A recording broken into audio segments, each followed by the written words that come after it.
আসসালামু আলাইকুম। আজকের এই ভিডিওতে আমরা GitHub এর এই ৫ টা বিষয় নিয়ে আলোচনা করব। ১ম এ যে বিষয়টা নিয়ে আলোচনা করব সেটা হচ্ছে যে GitHub এ কিভাবে একটা রিপোজিটরি ক্রিয়েট করতে হয়।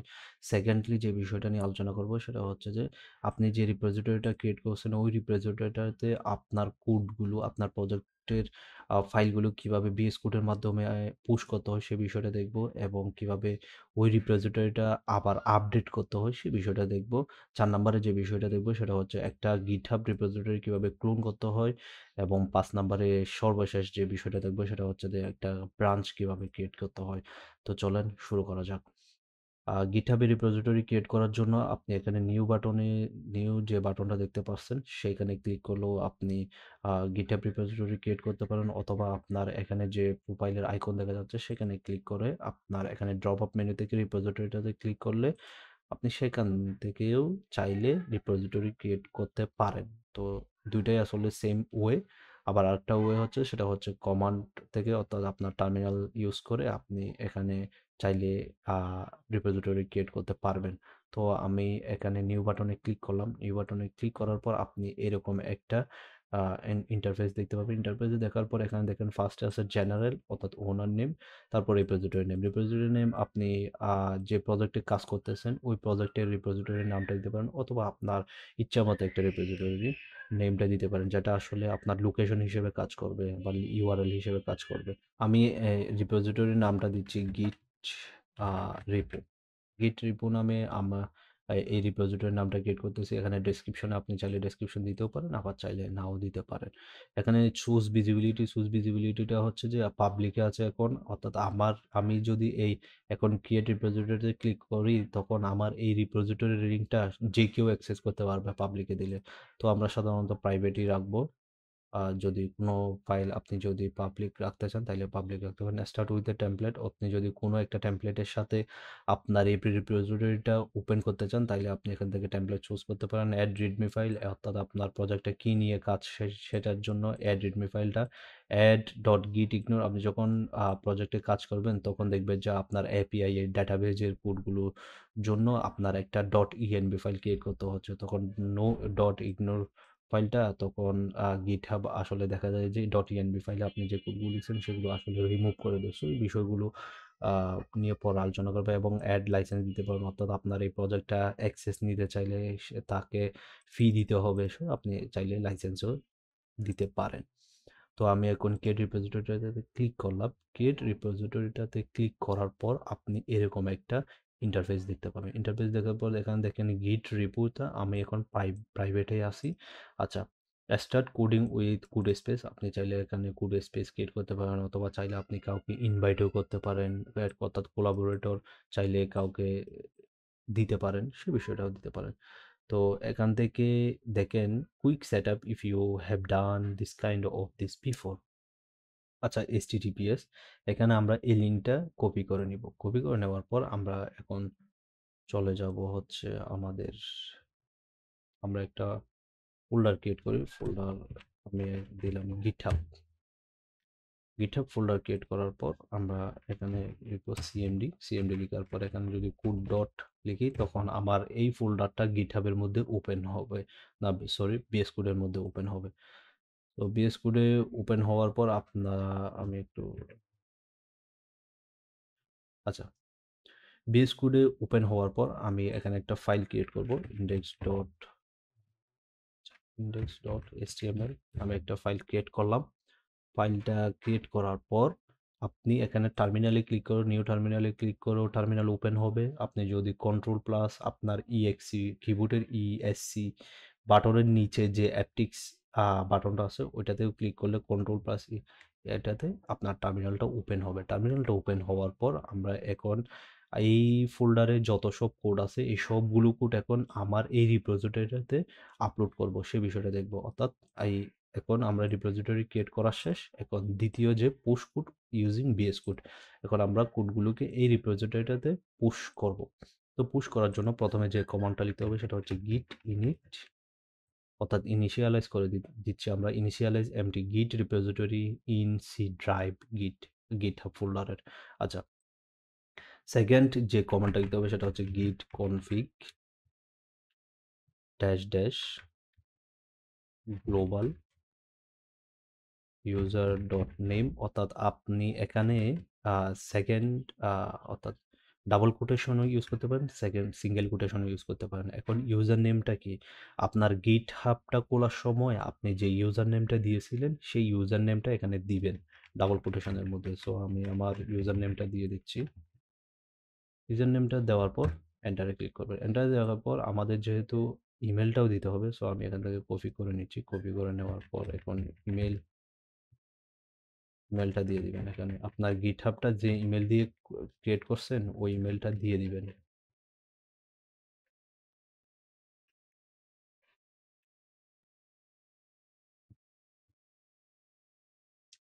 ইমেলটা দিয়ে দিলাম। ইমেলটা দিয়ে দেওয়ার পর আপনি এখন যে রিপোজিটরিটা ক্রিয়েট করছেন এই রিপোজিটরিটা আপনি এখন আপনার এই ফোল্ডারের মধ্যে অ্যাক্সেস করবেন। তো এটার জন্য আপনাকে লিখতে হবে git remote add origin, তারপর আপনার ইউআরএলটা পেস্ট করে দিবেন। আচ্ছা, ইউআরএলটা নিতে হবে আমাদের এখন। আমরা ইউআরএলটা কপি করে নিলাম। আমরা ইউআরএলটা কপি করে নিলাম। কপি করে নেওয়ার পর এন্টারে ক্লিক করবেন। এন্টারে ক্লিক করার পর আপনি এখন লিখবেন git remote dash p। এখন দেখেন দুইটা অপশন শো করতেছে, একটা হচ্ছে যে পেস্ট করার জন্য আর একটা হচ্ছে পুশ করার জন্য। আমরা পুশ করব, তো আমরা লিখব add git add git add space dot add দেওয়ার পর এখন আমরা কমিট করে দিব, অর্থাৎ আমরা যে এই ফোল্ডারের যে ফাইলটা আপলোড করতেছি গিটহাবের এই রিপোজিটরিটাতে, এখন আমরা চাচ্ছি যে একটা মেসেজ লিখে দেওয়ার জন্য যে আমি এই কাজটা করলাম, এই ফিচারটা অ্যাড করলাম। সেটার জন্য আমরা কমিট করে দিব। তো এটার জন্য লিখতে হবে গিট কমিট ড্যাশ এম। এখানে সিঙ্গেল কোটেশন ইউজ করতে পারেন, আবার অথবা চাইলে ডাবল কোটেশন ইউজ করতে পারেন। সো আমি লিখলাম ফার্স্ট ফাইল অ্যাডেড, রাইট। তো আমি চাই যে আমার এই ফাইলটা আমি মাস্টার ব্রাঞ্চে না রেখে মেন ব্রাঞ্চে করার জন্য। তো মেন ব্রাঞ্চে যাওয়ার জন্য আপনাকে লিখতে হবে গিট ব্রাঞ্চ ড্যাশ ক্যাপিটাল এম, তারপর এই কমান্ডটা লেখার পর এখন আপনি পুশ করে দিবেন। Push u origin main. এখন আমার এই ফাইলটা গিটহাবের ওই রিপোজিটরিটাতে মেইন ব্রাঞ্চে পুশ করে দিয়েছি। এখন যদি আমি এখানে এসে যদি রিফ্রেশ করি, তাহলে দেখতে পাবেন আপনি index.html নামে একটা ফাইল আমার এই রিপোজিটরিটাতে অ্যাড হয়েছে এবং মেইন ব্রাঞ্চে অ্যাড হয়েছে, এবং ফার্স্ট ফাইল অ্যাডেড আমি যে কমিটটা করছিলাম, যে মেসেজটা দিছিলাম ওই মেসেজটাও শো করতেছে। আচ্ছা, আমাদের এখন দ্বিতীয় নাম্বার কাজটাও শেষ। এখন কিভাবে আপডেট করতে হয় সে বিষয়টাও দেখাবো। তো চলেন সেটা দেখার জন্য আমি এখানে জাস্ট একটা বয়লার প্লেট ক্রিয়েট করে নিচ্ছি। বয়লার প্লেট ক্রিয়েট করার পর আমি রান। আচ্ছা, এখন দেখেন এই ফাইলটা এখন এখানে লেখা আসতেছে index.html এর পাশে দেখেন এম, অর্থাৎ মডিফাইড হয়ে গেছে এখন এই ফাইলটা। তো আমি যদি এখন এই ফাইলটা যদি আপডেট করতে চাই, সেটার জন্য আমাকে লিখতে হবে git add, তারপর লিখতে হবে কমিট। আমি যদি কোনো কিছু কমিট করতে চাই, সেটা কমিটটা লিখতেই হবে। আসলে আপনি যদি কোনো কিছু কমিট না করেন, অর্থাৎ আপনি যে একটা ফাইলে অ্যাড করতেছেন, যে বিষয়গুলো আপডেট করতেছেন, সেগুলো যদি জানাই না দেন গিটহাবকে, তাহলে আপনি কি আপডেট করছেন সেটা সে জানতে পারবে না। সো আমি লিখবো যে জাস্ট টু। আচ্ছা, এখন আমি কমিট এখানে দেখেন ওয়ান ফাইল চেঞ্জেস, অর্থাৎ একটা ফাইল আছে যেহেতু সে ওয়ান ফাইল চেঞ্জেস দেখাচ্ছে, এবং ওই ফাইলের মধ্যে 11টা লাইন ইনসার্ট হয়েছে। দেখেন আমার এখানে এই ফাইলের মধ্যে জাস্ট 11টা লাইন আছে। তো এটা সব কিছু শো করতেছে, এগুলো দেখার প্রয়োজন নেই। আপনি যখন এগুলো আসলে গিট অ্যাড স্পেস ডট দিবেন, তখন আপনার এই গিট হাবের ফোল্ডারটা যেহেতু আমরা এখন আছি, আপনি ওই ফোল্ডারের মধ্যে যত সব ফাইল আছে সবগুলো আসলে অ্যাড হয়ে যাবে। তো এখন আমরা গিট পুশ করে দিব। এখন কিন্তু আমরা প্রথমে আমরা পুশ করার সময় গিট পুশ ইউ অরিজিন দিছি। এটার কারণ কি, প্রথমে আমরা মাস্টার ব্রাঞ্চে ছিলাম, মাস্টার ব্রাঞ্চ থেকে মেইন ব্রাঞ্চে চলে আসছি, চুজ করছি। এই কারণে আমরা git push u dash u origin main লিখতে হয়েছে। এখন কিন্তু আপনাকে সেটা লিখতে হবে না। কারণ আপনি এখন অলরেডি মেইন ব্রাঞ্চে আছেন। আপনাকে জাস্ট git push কমান্ডটা লিখলেই আপনার এই ফাইলগুলো এখন GitHub এ আপডেট হয়ে যাবে। তো আমি যদি এখন রিফ্রেশ করি, আমার index.ফাইলটাতে দেখেন আমি যে মেসেজটা করছিলাম জাস্ট ডো, এবং আমি যদি index.ফাইলটাতে যাই, দেখেন আমার 11টা লাইন কিন্তু এখানে আপডেট হয়ে গেছে। আচ্ছা, ৩ নাম্বারে এসে আমরা কিভাবে একটা রিপোজিটরি ক্লোন করতে হয়, ৪ নাম্বারে এসে ৪ নাম্বারে এসে আমরা দেখব কিভাবে একটা রিপোজিটরি ক্লোন করতে হয় সেই বিষয়টা। তো চলেন সেই বিষয়টা দেখে নিই। সেই বিষয়টা দেখার জন্য আবার বিএস কোডে চলে যাবো। আচ্ছা, আমরা একটা এখানে আরেকটা ফোল্ডার ক্রিয়েট করি। ফোল্ডারটার নাম দিচ্ছি আমি এখন ক্লোন। ক্লোনে আসার পর আমি আবার সিএমডিতে গেলাম।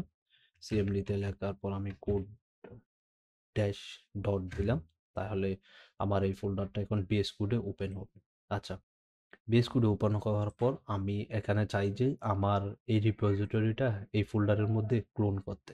তো ক্লোন করার জন্য আপনি এখানে জাস্ট এই কোডের মধ্যে আসবেন। আপনি যেই রিপোজিটরিটা ক্লোন করতে চান না কেন, জাস্ট একটাই নিয়ম। আপনি এখানে কোডের মধ্যে আসবেন। কোডের মধ্যে আসার পর এখানে HTTPS লিঙ্কটা চাইলেও নিতে পারেন, অথবা চাইলে SSH সার্ভার সাইট, এটাকে কি বলে তাই না? সার্ভার সাইড প্রোটেকশন নাকি কি একটা বলা আসলে। তো HTTPS এর ওটাতে আসবেন, HTTPS ওটাতে আসার পর এই লিঙ্কটা কপি করবেন। কপি করার পর আপনি এখানে আবার টার্মিনালটা ওপেন করবেন। টার্মিনালটা ওপেন করার পর আপনি জাস্ট এখানে লিখবেন git clone, লেখার পর আপনি এখানে ইউআরএলটা পেস্ট করে দিবেন। এখন যদি আমি দেখেন ক্লোনিং ইনটু git repo, অর্থাৎ আমার এখানে দেখেন আমার ক্লোন ফোল্ডারের মধ্যে এখন আমার যে গিট রিপো নামে যে আ আ রিপোজিটরিটা আমি ক্রিয়েট করছিলাম, ওইটা কিন্তু এখন ক্লোন হয়ে গেছে।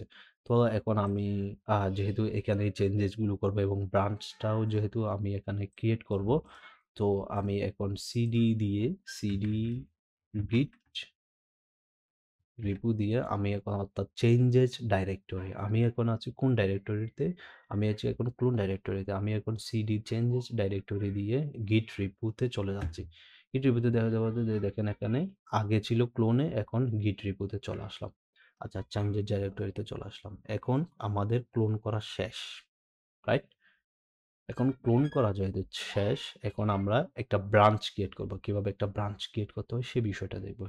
তো গিট একটা ব্রাঞ্চ ক্রিয়েট করার জন্য দেখেন আমি যদি এখন এই ইউআরএলটাতে যাই, দেখেন এখানে কোনো ব্রাঞ্চ নাই, জাস্ট একটাই ব্রাঞ্চ, সেটা হচ্ছে মেইন ব্রাঞ্চ। আমি এখন চাচ্ছি যে এখানে একটা ব্রাঞ্চ ক্রিয়েট করার জন্য, যেহেতু আমার প্রজেক্টের মধ্যে নেটবার থাকবে, বডি থাকবে, অনেকগুলো ফাইল থাকবে, আমি এক একটা ফাইলে এক একজন কাজ করবে, যার কারণে আসলে আমাদের ব্রাঞ্চগুলো দরকার।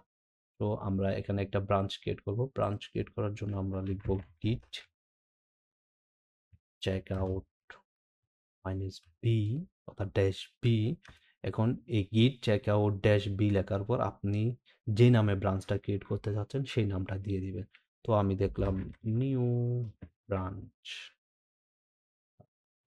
এনসিএস নিউ ব্রাঞ্চ নামে একটা আমি ব্রাঞ্চ ক্রিয়েট করলাম। তো আমি এন্টারে ক্লিক করলাম। এখন দেখেন switch to a new branch, আমি নিউ ব্রাঞ্চ নামে, এখন আমি কিন্তু মেইন ব্রাঞ্চে নাই, আমি এখন নিউ ব্রাঞ্চে চলে এসেছি। চুইস। তো এখন আমি যদি কোনো কিছু আপডেট করতে চাই, কোনো কিছু লিখতে চাই, তখন আসলে আমি এখন চাইলে কি করতে পারবো, কোনো কিছু আপডেট করতে পারবো। তো আপডেট করার জন্য আপনাকে জাস্ট আমি, আচ্ছা, এখানে আমি জাস্ট একটা জিনিস লিখতেছি, সেটা হচ্ছে হাই, হাই, এটাই লিখলো জাস্ট। ঠিক আছে? এটা লিখার পর আমাকে এখন গিট, এই আমি যে এখন ব্রাঞ্চে কাজ করতেছি HTML ফাইলের মধ্যে এই যে চেঞ্জেসটা আনলাম, এখন আমি সেটা কি করব, GitHub এর মধ্যে পুশ করব। আমার এখন ব্রাঞ্চ ক্রিয়েট করা শেষ। কিন্তু এখানে এখনো কিন্তু শো করতেছে না, দেখেন। এখানে যদি আমি ক্লিক করি, দেখেন এখানে কিন্তু এখনো ব্রাঞ্চটা আসে নাই, কারণ আমরা এখনো কোনো কিছু পুশ করি না, যার কারণে আমাদের এই ব্রাঞ্চটা এখনো শো করতেছে না। তো আমাকে কোনো একটা কিছু পুশ করতে হবে। তো আমি আবার লিখলাম গিট অ্যাড ড্যাশ ডট লিখলাম। লেখার পর আমি এখন কমিট করে দিব, গিট কমিট মাইনাস এম, তার ড্যাশ এম। আমরা এখানে লিখবো ক্রিয়েটেড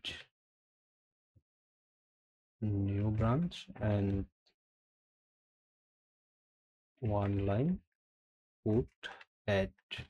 আচ্ছা, এটা কমিটটা করে দিলাম। কমিটটা করে দেওয়ার পর দেখেন নিউ ব্রাঞ্চের মধ্যে একটা লাইন অ্যাড আমি যে কমিটটা দিলাম সেটা হচ্ছে এবং one file changes one inserted one deletion, right? অর্থাৎ কোনো কিছু আসলে ডিলেট হয় নাই সেটা বলা হচ্ছে। আচ্ছা, এখন আমি এটা পুশ করে দেব। পুশ করে দেওয়ার জন্য আপনি জাস্ট এখানে আগের মতো যে গিট পুশ করলেন, গিট পুশ করলে হবে না। আপনাকে এখন কোন ব্রাঞ্চে আপনি পুশ করতেছেন ওইটা উল্লেখ করে দিতে হবে। তো আমি এখন গিট পুশ অরিজিন দিয়ে আমি যে নামটা দিছি সেটা এখন দিয়ে দিব নিউ BRANCS। আমি যদি এখন পুশ এই কমান্ডটা এন্টার দিই গিট পুশ অরিজিন, দেখেন আমার এই ফাইলগুলো আমি যে চেঞ্জেসটা করছি এটা এখন পুশ হয়ে গেছে। তো আমি যদি এখন এই রিপোজিটরিটাতে ফিরে আসি, এখন আমি যদি রিফ্রেশ দিই দেখেন আমার এখানে কিন্তু এখন একটা নিউ ব্রাঞ্চ ক্রিয়েট হইছে এবং আমি যে চেঞ্জেসগুলো করছি এগুলো কিন্তু এখন এখানে চেঞ্জ হয় নাই। যে আমি একটা এখানে S1 যে ট্যাগটা লিখছি এটা কিন্তু এখানে এখনো শো করতেছে না এই রিপোজিটরিটাতে। এটা শো করতেছে না কারণ কি? আপনি তো এই যে চেঞ্জেসটা করছেন সেটা নিউ ব্রাঞ্চের মধ্যে করছেন। কিন্তু মেইন ব্রাঞ্চে এখনো মার্জ করেন নাই। তো মার্জ করার জন্য দেখেন new branch had recent push 27 second ago, অর্থাৎ আপনি ২৭ সেকেন্ড আগে একটা ব্রাঞ্চের মধ্যে কিছু কোড লিখছেন অর্থাৎ আপডেট করছেন। নতুন আরেকটা ব্রাঞ্চে, মেইন ব্রাঞ্চে না কিন্তু। এই কোডটা index ডট ফাইলটা আছে কিন্তু মেইন ব্রাঞ্চের মধ্যে। আপনি কাজ করছেন কোথায়? নিউ ব্রাঞ্চের মধ্যে। তো এখন মেইন ব্রাঞ্চের সাথে আপনি যে চেঞ্জেসটা করছেন ওইটা করার জন্য আপনাকে পুল রিকোয়েস্ট করতে হবে। কম্পেয়ার অ্যান্ড পুল রিকোয়েস্ট, আপনাকে একটা পুল রিকোয়েস্ট করতে হবে। এই বাটনটা শো করবে দেখেন ওপেন এ পুল রিকোয়েস্ট। আপনি এই রিপোজিটরিটা যে ক্রিয়েট করছে, আপনি যদি কোলাবোরেটর হন, এখন যেহেতু আমি অ্যাডমিন তো আমি এটা পুশ করতেছি। এখানে দেখেন created A new branch and added one line added. আচ্ছা, আমি এখানে কোনো কিছু ডেসক্রিপশন দিচ্ছি না। এখন আমি একটা পুল রিকোয়েস্ট করব। যেহেতু আমি যে কাজগুলো করছি সেগুলো এখন কোথায় আসলে? আমি করছি যে নিউ ব্রাঞ্চে।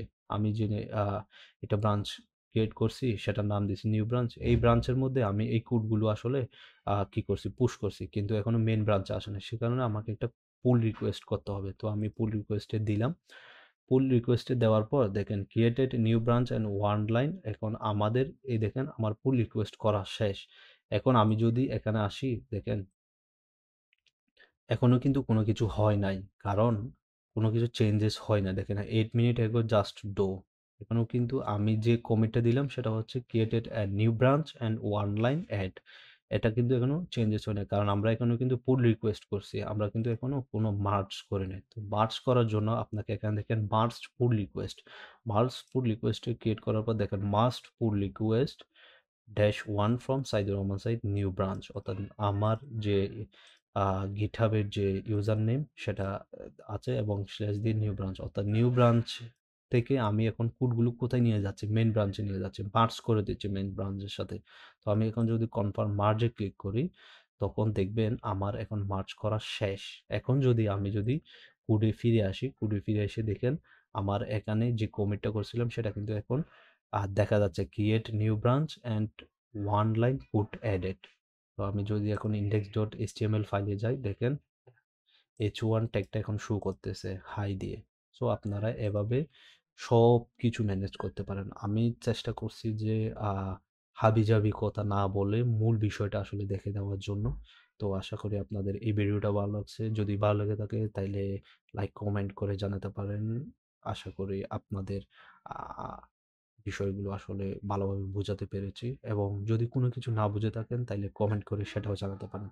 ধন্যবাদ সবাইকে। দেখা হবে পরবর্তী কোনো ভিডিওতে। হ্যাঁ, আরেকটা নিউজ সেটা হচ্ছে যে আমার এই চ্যানেল যদি নতুন হয়ে থাকেন তাইলে অবশ্যই হিট দ্য সাবস্ক্রাইব বাটন। দেখা হবে পরবর্তী কোনো ভিডিওতে। Till then take care. আসসালামু আলাইকুম।